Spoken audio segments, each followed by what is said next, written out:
Gente, estamos de volta no nosso projeto Resolução de Questões, primeira fase OAB, na nossa querida e amada matéria de Direito Tributário. Bom, passado então o entendimento sobre as questões abordadas no exame 2010.2, vamos passar agora ao segundo exame elaborado pela FGV, o exame 2010.3. Acompanhe comigo agora no nosso material. Exame é o 2010.3, conforme já dito, meu nome é Rafael Novaes. Inclusive, gente, só para título de esclarecimento, talvez eu não tenha dito a vocês, mas já segue nessa oportunidade, tá? O meu e-mail é o prof. Não esqueçam do ponto, tá certo? prof.rafaelnovaes@hotmail.com. Dúvidas, sugestões, fiquem à vontade, meus queridos, para tirar comigo também, tá ok? Também, se quiserem me achar nas redes sociais, o bom e velho Facebook, temos lá o Rafael Victor Novaes. E marquem mais uma vez que o meu Novaes é um Novaes com I, tá bom? Então vamos lá, 2010.3, segundo o Código Tributário Nacional, remissão é... Gente, sem mais delongas, remissão é forma de extinção do crédito tributário, previsto no artigo 156 do CTN. Cuidado, porque geralmente as provas da OAB vão fazer a confusão entre o artigo 151 do CTN e o artigo 156 do CTN. O artigo 151 do CTN vai falar sobre as hipóteses de suspensão do crédito tributário. Quando ele diz suspende a exigibilidade do crédito tributário. 1. Moratória. Moratória é concessão de um prazo, gente. 2. Depósito do montante integral. Depósito do montante integral. 3. Reclamação e os recursos administrativos no processo administrativo tributário. 4. Concessão de medida liminar em mandado de segurança. 5. Concessão de liminar ou tutela antecipada em outras espécies de ação judicial, a tutela antecipada. E 6, melhor dizendo, o parcelamento. Então, o parcelamento também é forma de suspensão. Ora, por que forma de suspensão? Porque essas condições aqui não vão extinguir não, tá? Só vão evitar que o fisco utilize-se da exigibilidade do crédito. Ora, o fisco deu um prazo para pagar, ele depositou o valor correspondente à cobrança, mas está discutindo por algum meio, ele está discutindo no processo administrativo tributário, ele entrou com uma liminar no mandado de segurança. Mandado de segurança é regido pela lei 12.016, não é isso? De 2009, gente, que vai falar lá no artigo 7º, inciso 3º dessa lei, vai falar que preenchidos os critérios da fumaça do bom direito, o fumus boniuri, e do período da demora, o periculum in mora, poderia sim ser utilizado da liminar em mandado de segurança. Então essa liminar, dada pelo Estado juiz, também poderia suspender a exigibilidade do crédito tributário. Ele vai falar também tutela antecipada em outras espécies de ação. Aqui nós poderíamos citar, por exemplo, o artigo 273 do Código de Processo Civil, né? Que também é utilizado no mundo do direito tributário, tá? Só para vocês terem ideia, isso aqui corresponde a uma das nossas peças da segunda fase, mandado de segurança, e isso aqui é utilizado em outras duas peças da segunda fase, a declaratória e a anulatória. Também suspenderia o parcelamento. Por quê? O crédito continua a existir, só que está sendo pago bem devagarzinho, de maneira parcelada. Então vejam que esses casos apenas suspendem porque o crédito continua a existir. Já o que o artigo 156 vai nos falar são sim as hipóteses de extinção do crédito tributário. Dentre essas hipóteses, nós temos a primeiríssima, campeoníssima, que seria o pagamento. Ora, pagou tudo, não é parcelamento não, tá gente? Parcelamento suspende. Nós temos aqui o pagamento. Pagou tudo, não pagou tudo? Então, claro que vai ser extinto o crédito tributário. O outro seria a compensação. O que seria a compensação? É o bom e velho encontro de contas. Eu devo à fazenda, ao fisco, e o fisco me deve.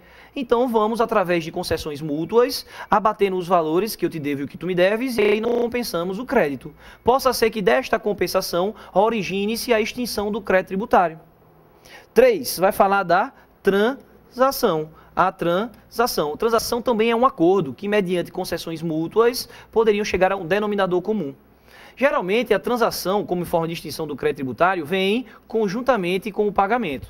Então, uma parte o fisco abre mão, outra parte a gente paga. Temos também a remissão. Ora, é o que a questão nos pergunta, remissão. E o que seria a remissão? Gente, a remissão, com 2 S's, significa falar o perdão, significa o perdão da dívida. Ora, a gente deve ao fisco, mas o fisco, analisando friamente condições do contribuinte, vendo que ele é pobre, ou vendo que ele seria ignorante, ou então percebendo que seria mais complicado para o fisco buscar esse crédito tributário, porque seria mais custoso à fazenda pública buscar o crédito tributário do que propriamente o valor do crédito. Exemplificando isso aqui, por diversas vezes, os pequenos valores são perdoados, porque gasta-se mais mantendo todo o aparelhado da estrutura estadual, com procuradores, auditores, técnicos da fazenda, do que buscar um crédito do valor bem irrisório, pequeno. Então é melhor abrir mão desse crédito através da remissão, tá bom? Aí continua falando prescrição e decadência. Então a prescrição e a decadência também seriam formas de extinção do crédito tributário. Algo que nós vamos responder uma questãozinha nos próximos exames também.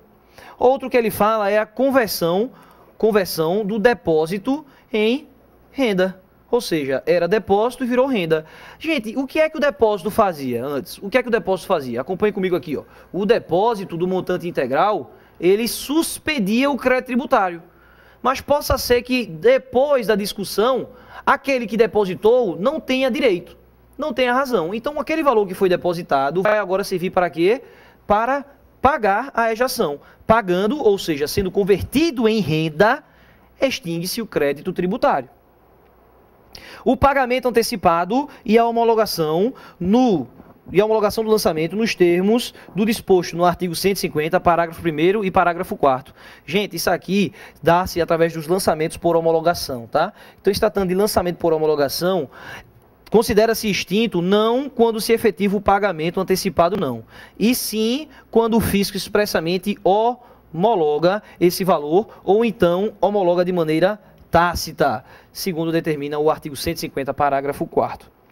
E o inciso 10, né, vai falar da decisão judicial passada em julgado. Ora, dentre uma das peças da nossa segunda fase, conforme já disse, nós temos a chamada ação anulatória do lançamento tributário. Nós vamos anular o lançamento que foi feito.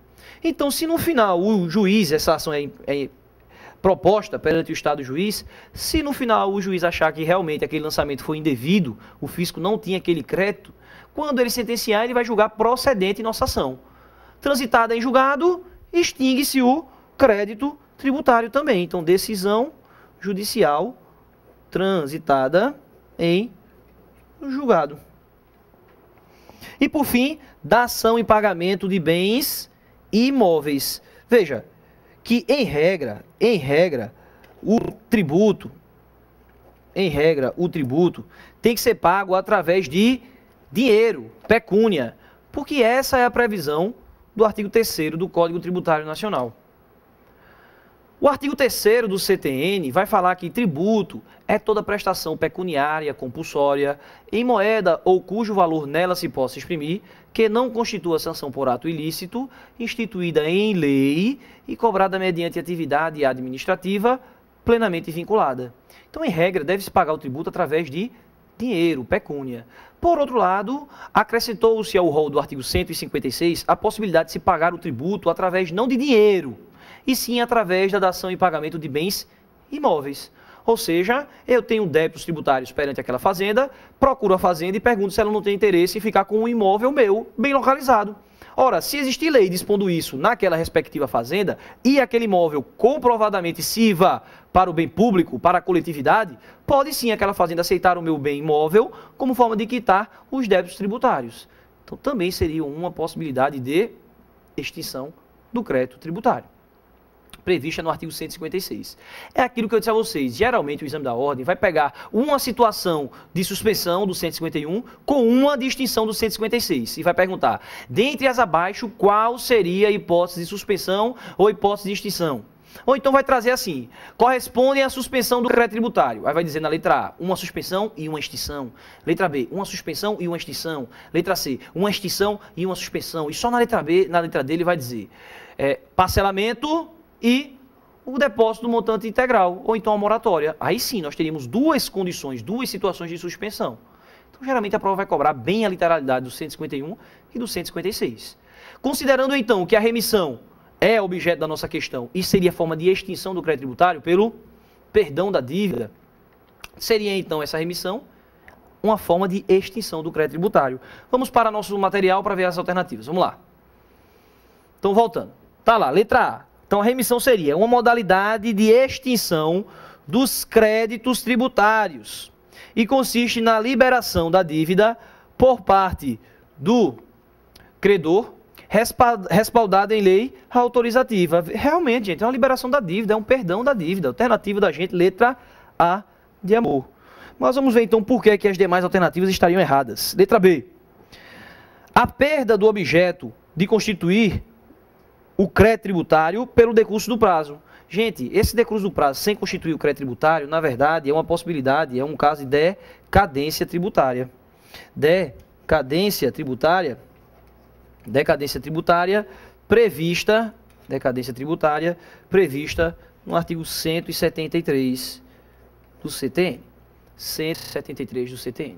Eu vou só aproveitar aqui essa oportunidade para explicar para vocês aqui como é que funciona a linha do tempo em direito tributário. Nós temos a hipótese de incidência, que é a norma prevista em lei. Nós temos o fato gerador, que é a exteriorização no mundo real. É feito direito penal, que diz matar alguém, pena de tanto a tantos anos. Ora, se o cara enfia a faca na barriga de outro, ele praticou o fato gerador do comando legal. E mesma coisa em direito tributário. Proprietário de veículo automotor tem que pagar o IPVA. Ora, se Rafael é proprietário de veículo automotor, Rafael está exteriorizando no mundo real o comando previsto em lei. Está praticando então o fato gerador. Praticado esse fato gerador, nasce ao fisco o poder-dever de realizar o lançamento tributário. Ato esse que vai declarar a obrigação tributária e constituir o crédito tributário. Mas devemos lembrar que a todos é garantido, no âmbito do no âmbito do processo judicial ou administrativo, o contraditório e a ampla defesa, com todos os meios e recursos a ela inerentes. Então existe a possibilidade do contribuinte manejar um processo administrativo tributário para querer, então, não pagar aquela exação. Ora, se ele perde no processo administrativo e não paga, vai ser lavrada a certidão de dívida ativa, que é um título executivo extrajudicial, segundo determina o artigo 585, inciso 7º do Código de Processo Civil. Se é um título executivo extrajudicial, para que possa ingressar no patrimônio do contribuinte e forçar ele a pagar, não pode ser feito através de tutela particular, de tutela por parte do fisco. Lembre-se que ninguém perderá seus bens sem um devido processo legal. Então essa certidão de dívida ativa vai ser a petição inicial da execução fiscal. A execução fiscal. Para só então o Estado e o juiz poder, através de penhora, através da asta pública, expropriar os bens do contribuinte. E ainda assim é dado a ele a possibilidade de ingressar com os chamados embargos à execução fiscal. Só para a gente ter uma ideia, para a segunda fase da OAB, antes do lançamento tributário, nós entramos com a chamada ação declaratória. Se já houve lançamento tributário, mas ainda não há execução fiscal, ou seja, desse momento para cá, nós entramos com uma ação para o quê? Anular o lançamento. É a chamada ação anulatória. Em ambos os casos da ação declaratória ou da ação anulatória, a FGV também cobra o mandado de segurança. Ou seja, no último exame da ordem, por exemplo, o candidato passava se tivesse manejado uma ação anulatória ou então se ele optasse por fazer um mandado de segurança. Então a FGV cobra o duplo espelho de prova como forma de gabarito oficial, o que é algo muito bom e é bem válido, né? Da mesma forma, também poderia ingressar com os embargos à execução fiscal. Ou então com um incidente processual criado por Pontes de Miranda, chamado de exceção de pré-executividade. Então vejam que aqui nós já teríamos as peças que caem na segunda fase da OAB. Ó. Ação declaratória, ação anulatória, mandado de segurança, embargo à execução, exceção de pré-executividade. Ademais dessa, nós teríamos também a ação de repetição do indébito. Ou seja, eu paguei a mais, eu paguei algo que não era devido. Ora, se eu paguei a mais, eu tenho o direito de pedir ao fisco, porque o fisco não pode enriquecer ilicitamente. Ora, se o fisco negar a me pagar, eu posso entrar com a ação repetitória do indébito, pedir que o Estado juiz obrigue o fisco a me devolver. Por outro lado, pode acontecer também de eu querer pagar, afinal de contas, pagar também é um direito, e eu não sei a quem pagar, porque estou sendo cobrado por mais de uma pessoa jurídica. Ou então, aquela mesma pessoa jurídica está me obrigando a pagar outras coisas que eu não quero pagar. Então eu posso entrar com a chamada ação de consignação e pagamento, que é a ação nem propriamente do direito tributário, né, do direito civil. Então aqui nós temos as 7 peças que ordinariamente caem no exame da ordem. A ação de consignação, ação de repetição, exceção de pré-executividade, embargos à execução, ação anulatória, ação declaratória, em alguns casos cabendo também o mandado de segurança. Então, só para aproveitar aí esse gancho aí, para falar para vocês um pouquinho como é que funciona o processo judicial tributário, tá bom? Então, não seria a letra A, quer dizer, melhor dizendo, a nossa resposta foi a letra A, né? Seria o perdão da dívida, não é a letra B, porque seria o prazo de decadência. Sim, expliquei tudo isso, gente, para dizer para vocês onde a decadência opera. Eu acabei esquecendo. O prazo decadencial é o prazo para constituir o crédito tributário. Eu disse para vocês que o lançamento constitui o crédito tributário. O lançamento constitui o crédito tributário. Então, esse prazo decadencial é esse período aqui, ó, entre o fato gerador e o lançamento tributário. Aqui se opera o prazo decadencial. E o prazo prescricional? É entre o lançamento e o ingresso com a ação no judiciário, ou seja, a execução fiscal. Então, o prazo prescricional é isso aqui, ó. Tá certo? Só para vocês entenderem o que seria a decadência. Alternativa letra C vai falar para a gente o quê? Vai falar para a gente que uma modalidade de exclusão dos créditos tributários com a liberação das penalidades aplicadas ao sujeito passivo, respaldada em lei autorizativa. Claro que a remissão não é isso. A exclusão do crédito tributário, como forma, a exclusão estabelecida em lei, é aquela prevista onde? No artigo 180 do CTN. Ou seja, estamos diante da anistia. Essa sim é que vai inserir sobre penalidades, tá certo? E letra D também estaria errada, porque vai dizer assim, ó, uma modalidade de extinção do crédito tributário em razão da compensação de créditos entre o sujeito ativo e o sujeito passivo, respaldada em lei autorizativa. Ora, o próprio conceito já diz, ó, isso é o conceito de compensação, conforme eu já disse a vocês, que vai ter seu respaldo no artigo 170 do Código Tributário Nacional. Final de uma questão relativamente tranquila, fácil. Leitura obrigatória, mais uma vez. Artigo 151, suspensão do crédito tributário, e artigo 156, extinção do crédito tributário. Tá bom? Fiquem com Deus aí e vamos para a nossa próxima questão daqui a pouquinho.